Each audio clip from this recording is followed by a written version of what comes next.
আপনারা দেখবেন কোন মহিলা তার স্বামীর কষ্টের কথা যদি কোনো মানুষের কাছে বলে, বিশেষ করে কোনো পুরুষের কাছে যদি বলে, তো অনেক পুরুষ আছে, এগুলো মানুষরূপী ইবলিস, এগুলোর পরিচয় আমি বলি, এগুলোর বৈশিষ্ট্যটা আমি বলি। এগুলো আছে মহিলাকে বলবে, হয়তো পর্দা করে না, বেপর্দা, মহিলাকে বলবে, ভাবি আপনার মতো সুন্দরী মহিলা এই লোকটার সাথে আসলে মানায় না, আপনার বাপ মা যে কি বুঝে তার সাথে বিয়ে দিল, আহারে আপনার জীবনটা শেষ হয়ে গেল। এটা হলো সাক্ষাৎ ইবলিস।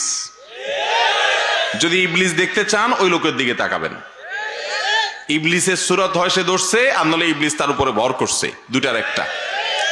কারণ বিয়ের পর একজন নারীকে এই কথা বলা মানে হলো তার সংসারে আগুন ধরায় দেওয়া।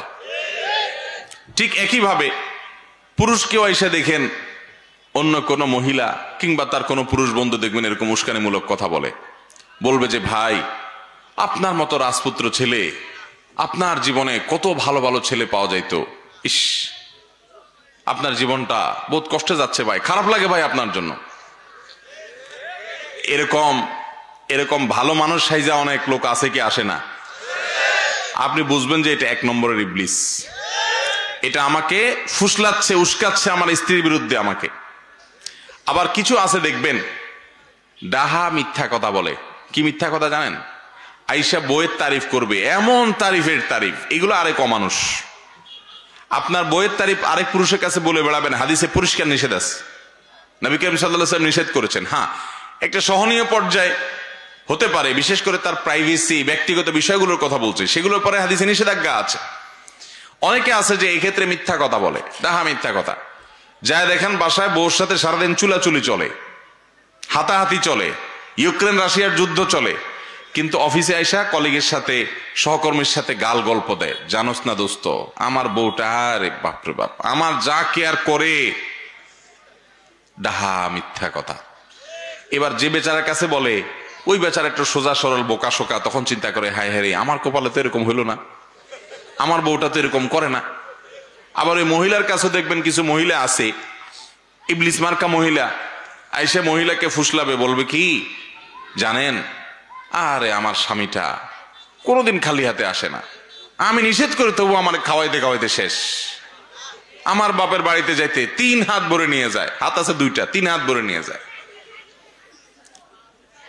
কোনোভাবে তারা আমি বলেও নিষেধ করলেও সে থামে না, শুনে না, এইরকম আদর করে আমারে।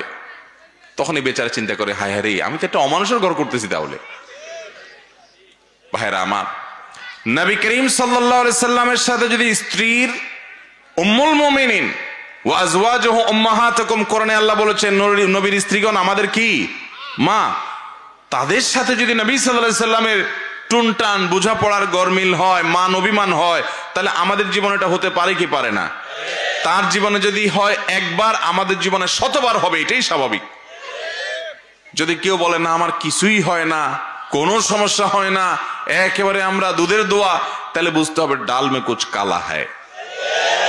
এগুলো বেশিরভাগ মিথ্যাবাদী, এরা মিথ্যাবাদী, গাল গল্পবাজ।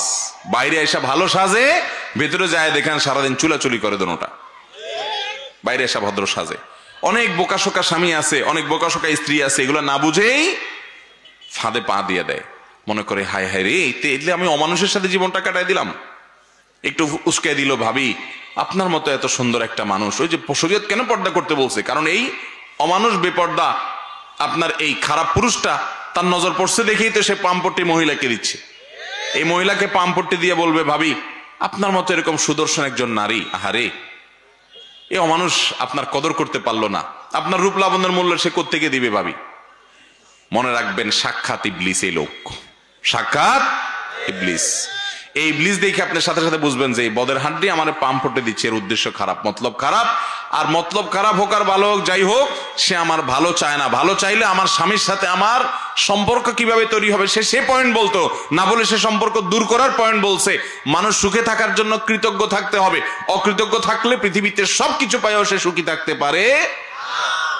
সব পাইছেন, এরপরেও আপনার মনে হবে যে ওইটা তো পাই নাই, অভাব থাকতে পারে কি পারে না, বহু কিছু পাইছেন। আপনার স্ত্রী তার ভিতরে অনেক গুণ আছে, কোনো গুণ নাই, আপনার চরিত্রটা তার মাধ্যমে হেফাজত হয়। একজন মুসলমানের কাছে এর চাইতে বড় আর কি চাওয়া হতে পারে? আর কি চাওয়া হতে পারে? তার রান্নাটা ভালো না, তার এটা ভালো না, তার ওইটা ভালো না। ডিমান্ডের আপনার শেষ নাই। বিয়ের যে মূল উদ্দেশ্য সেটা তো আপনার হচ্ছে যে আপনার চরিত্রের হেফাজত হচ্ছে তার মাধ্যমে। তার এই ঋণ আপনি কিভাবে শোধ করবেন? তার এই নেয়ামতটার মূল্যায়ন তো আপনার করা উচিত। ঠিক একইভাবে একজন নারী, তিনি একইভাবে দেখবেন যে আমার স্বামী, তিনি আর কিছু না হোক আমার উপর ছায়া হয়ে আসে।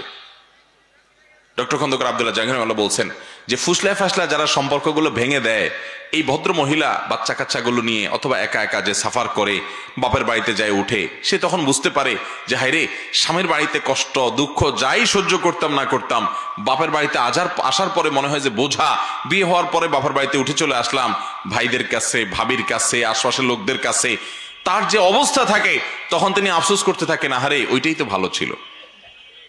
উস্কানি দাতাদের কাউকে তখন খুঁজে পাওয়া যায় না।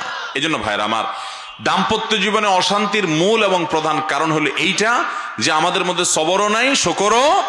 নবী করিম সাল্লাল্লাহু আলাইহি সাল্লাম বলেছেন, তুমি তোমার সঙ্গীর কোনো কিছু দেখে অসন্তুষ্ট, তোমার ভালো লাগে নাই, সাথে সাথে তুমি চিন্তা করো যে তার বহু গুণ আছে যেটা দেখে তুমি সন্তুষ্ট হতে পারো, যেগুলো অন্য অনেকের মধ্যে নাই কিন্তু তার মধ্যে আছে। তাহলে দেখবা তোমার সে কষ্ট কি হয়ে যাবে, দূর হয়ে